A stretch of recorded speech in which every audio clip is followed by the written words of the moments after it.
엄마, 나 이혼하려고. 순간 숨이 멎는 줄 알았죠. 귀를 잘못 들은 건가 싶어서 핸드폰을 귀에서 떼었다가 다시 갖다 댔어요. 말도 없이 아무 징조도 없이 이런 말을 툭 던지다니. 내가 뭘 놓쳤던 걸까? 언제부터였던 걸까? 머릿속이 하얘졌어요. 오후 2시쯤이었어요. 설거지를 막 끝내고 거실 소파에 앉아 창밖을 멍하니 바라보고 있었죠. 겨울 하늘이 유난히 흐렸고 바람이 창틈으로 새어 들어와 커튼을 살짝 흔들었어요. 시계 소리만 똑딱똑딱 들리는 고요한 오후였는데 그때 핸드폰이 울렸던 거예요. 딸이었죠. 한낮에 전화가 오는 게 좀 이상하다 싶었지만 반가운 마음에 서둘러 받았어요. 그런데 딸의 목소리가 평소와 달랐어요. 무겁고 가라앉아 있었죠. 몇 초간의 침묵 끝에 딸이 입을 열었고 그 첫 마디가 바로 그 말이었어요. 나도 모르게 목소리가 높아졌어요. 손이 떨려서 핸드폰을 꽉 쥐었고 가슴이 두근거리기 시작했죠. 뭐라고, 지금 무슨 소리냐고, 장난하는 거냐고, 애는 어떻게 하려고 그러냐고. 쏟아지는 말들이 제 입에서 멈추질 않았어요. 딸인데, 내 손으로 키운 애인데, 왜 말도 안 하고 이런 결정을. 이해가 안 됐어요. 분노보단 혼란이었죠. 패닉 상태였어요. 그런데 딸의 대답은 너무나도 조용했어요. 엄마, 그냥 나 더는 못하겠어.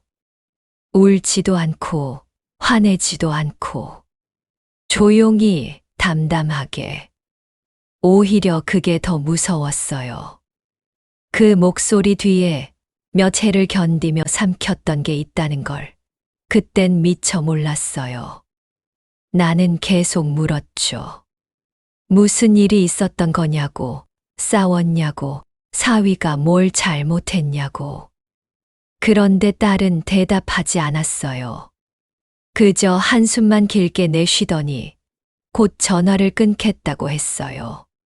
엄마한테 알리고 싶어서 전화했고 나중에 다시 말하겠다고만 하더라고요. 통화는 오래 가지 않았어요. 끊고 나니 방안이 괜히 적막하게 느껴졌고 멍하니 핸드폰만 바라봤죠.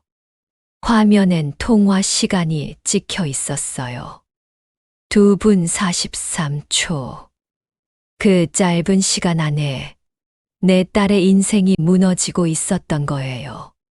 가슴 한켠에 묵직하게 남은 건 내 목소리에 담긴 그 날카로움이었어요. 딸이 힘들다고 말하는데 나는 왜 그걸 잘못이라고만 했을까요?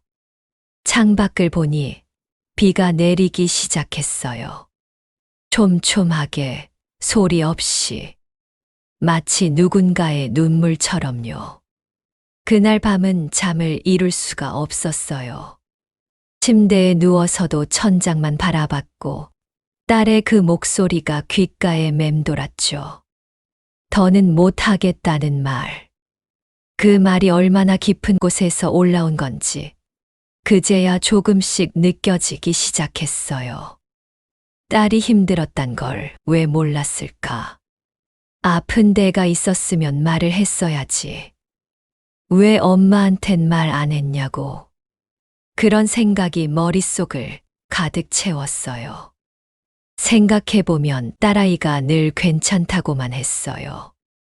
나도 그 말에 안심했고요. 결혼하고 나서 1년쯤 됐을 때였나 딸이 집에 왔던 적이 있었어요.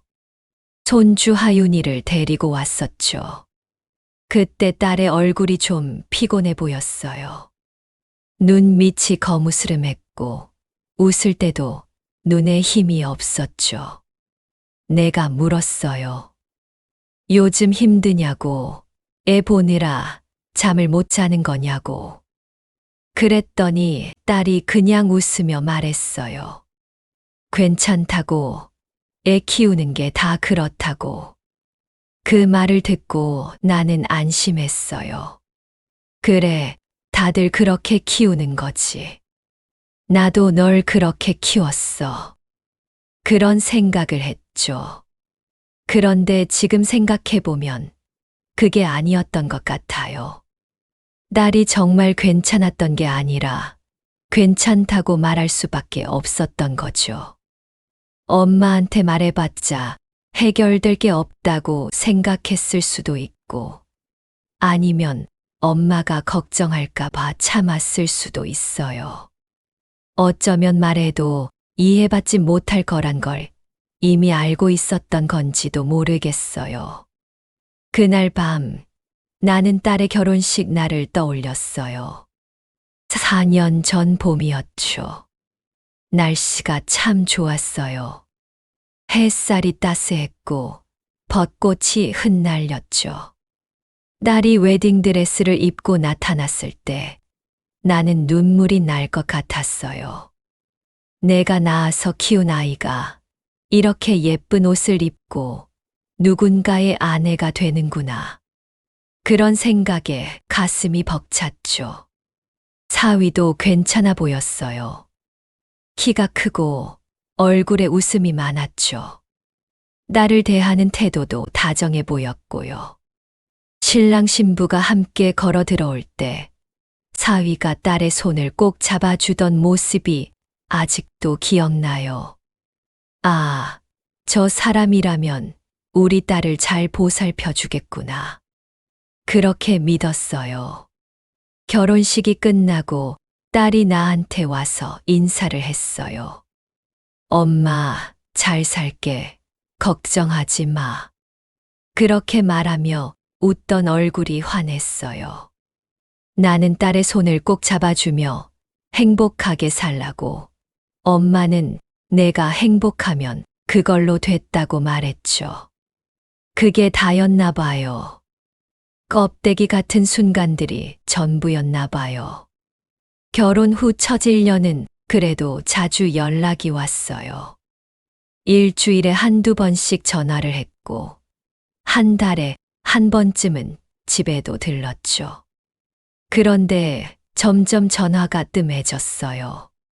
한 달에 한 번, 그러다가 2달에 한 번. 집에도 잘 안 왔어요. 내가 언제 올 거냐고 물으면 딸은 늘 바쁘다고 했어요. 애 본다고 정신이 없다고, 요즘 사위도 일이 많아서 집에 늦게 온다고. 그런 말을 하면서도 목소리는 밝았어요. 그래서 나는 믿었죠. 아, 그냥 바쁜 거구나.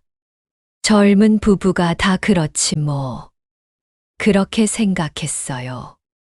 근데 지금 생각해보면 그게 다 핑계였나 봐요. 사실은 올 수가 없었던 거죠. 아니, 오지 말라고 한 건 아닐까 싶기도 하고요. 사위가 싫어했을 수도 있고, 딸이 내색하기 싫어서 안 왔을 수도 있어요. 시댁 눈치도 봤을 테고요. 얼굴에 상처라도 있었다면 엄마한테 들킬까봐 피했을 수도 있죠. 나는 그 사실을 전혀 몰랐어요. 아니, 알려고 하지 않았던 건지도 몰라요. 딸이 괜찮다고 하면 그냥 믿어버렸으니까요. 더 깊이 물어보지 않았어요. 혹시 힘든 일 없냐고, 사위가 잘해주냐고, 그런 질문을 제대로 한 적이 없었죠. 그냥 애는 잘 크냐, 밥은 잘 먹냐, 그런 말만 했어요. 애를 키운다는 건 사람 하나의 인생을 책임지는 일이죠. 그런데 정작 내가 내 아이의 인생은 제대로 몰랐다는 게, 그게 제일 아프더라고요. 그날 전화를 끊고 며칠이 지났어요. 나는 딸한테 다시 전화를 걸 수가 없었어요. 뭐라고 말해야 할지 몰랐거든요. 미안하다고 해야 하나, 아니면 다시 한번 생각해보라고 해야 하나. 그런 생각만 하다가 시간이 흘러갔어요. 그러다가 어느 날 가만히 있을 수가 없어서 딸아이 집 근처까지 갔어요. 딸이 사는 아파트는 우리 집에서 버스로 1시간 정도 걸리는 곳이었죠. 버스를 타고 가는 내내 가슴이 두근거렸어요. 딸을 만나면 뭐라고 말해야 하나.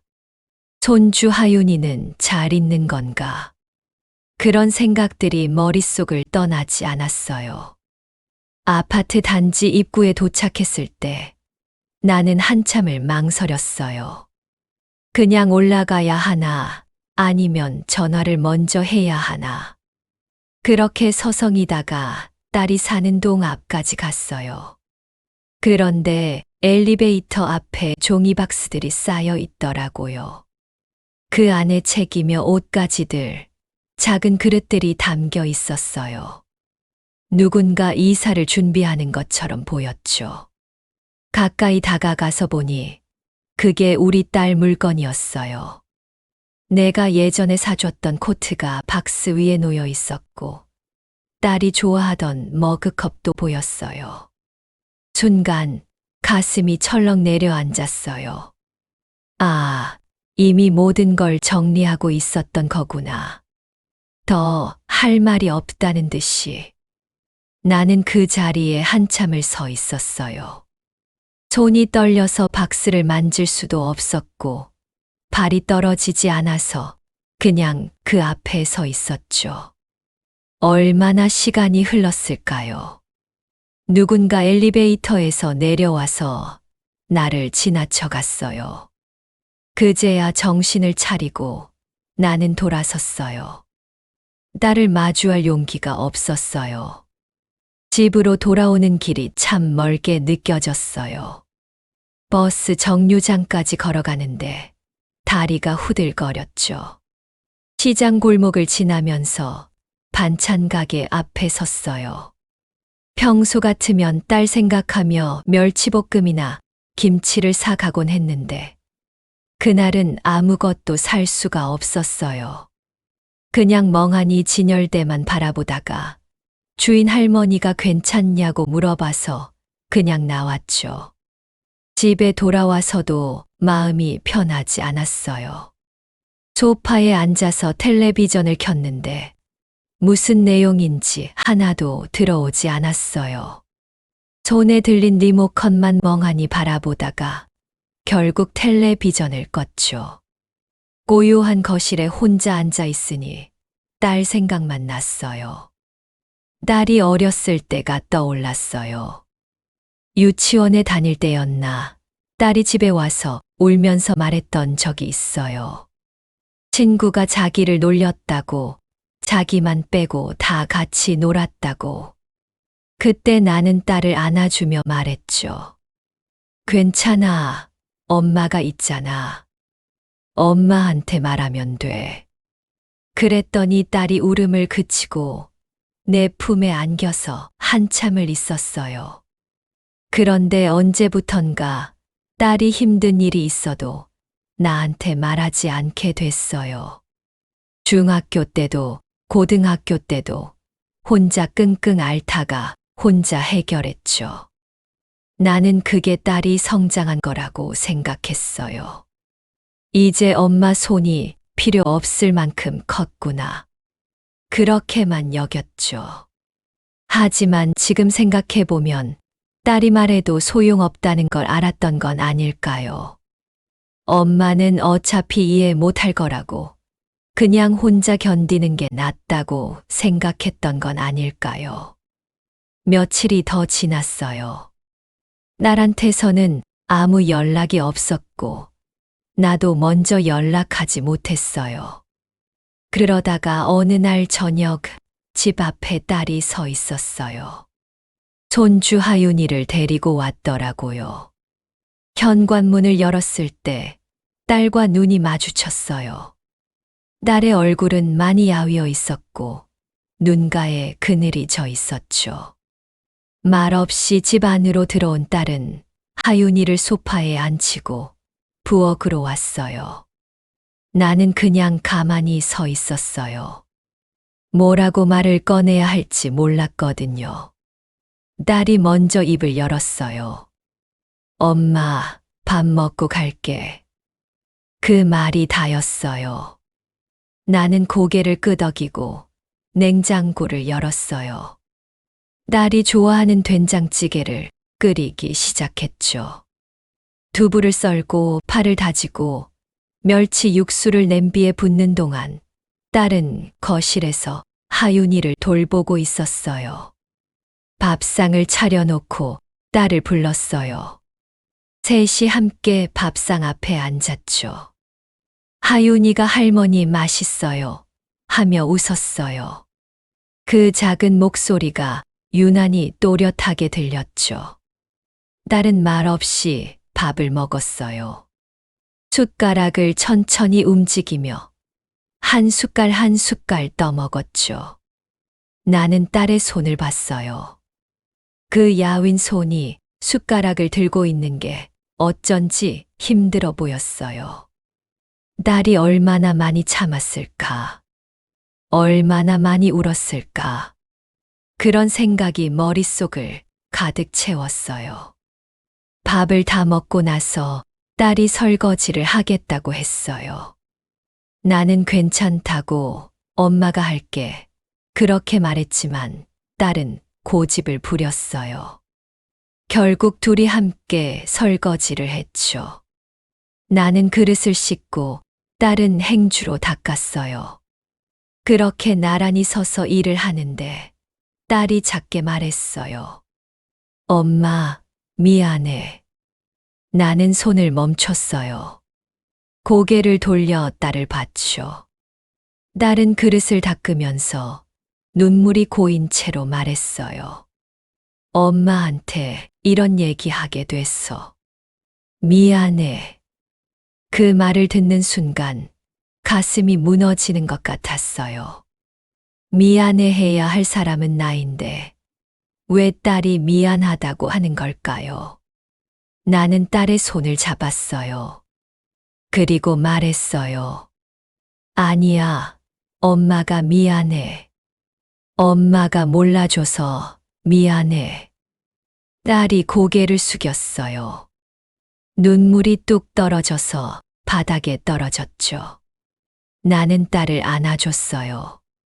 오랜만에, 정말 오랜만에 딸을 품에 안았어요. 딸의 어깨가 떨리고 있었어요. 소리 없이 조용히 울고 있었죠. 얼마나 시간이 흘렀을까요? 딸이 울음을 그치고 내 품에서 떨어져 나왔어요.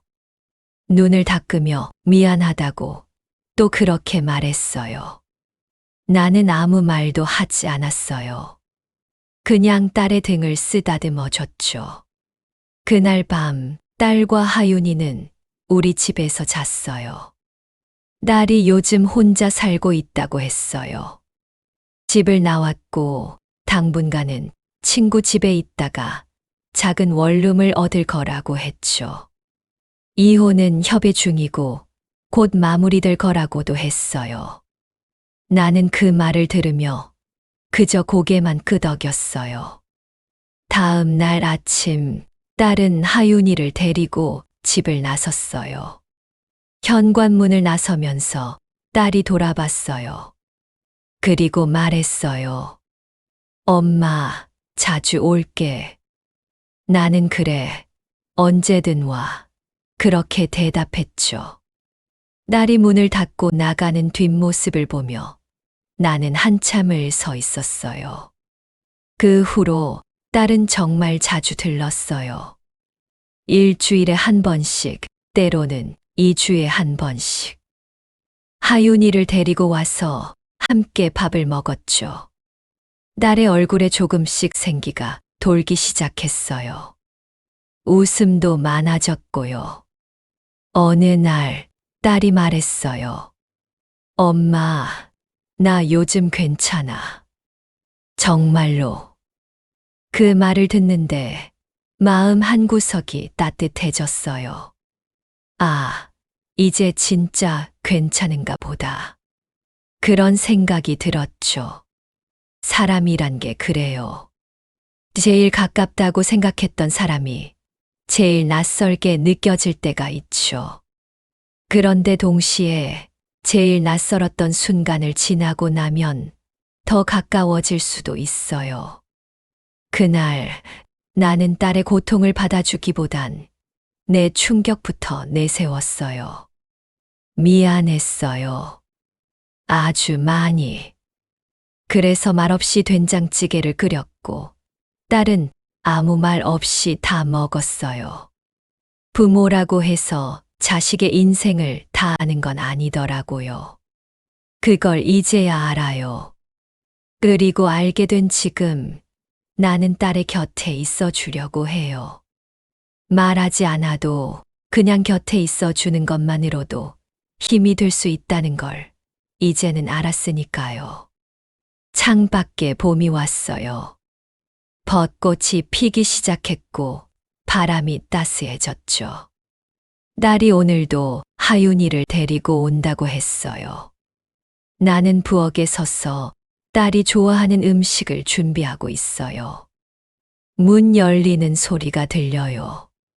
할머니 하는 하윤이의 목소리가 들리고 이어서 딸의 발소리가 들려요. 나는 고개를 들어 딸을 봐요. 딸이 웃으며 손을 흔들어요. 오늘도 우리는 함께 밥을 먹을 거예요. 말없이 조용히. 그리고 그걸로 충분해요.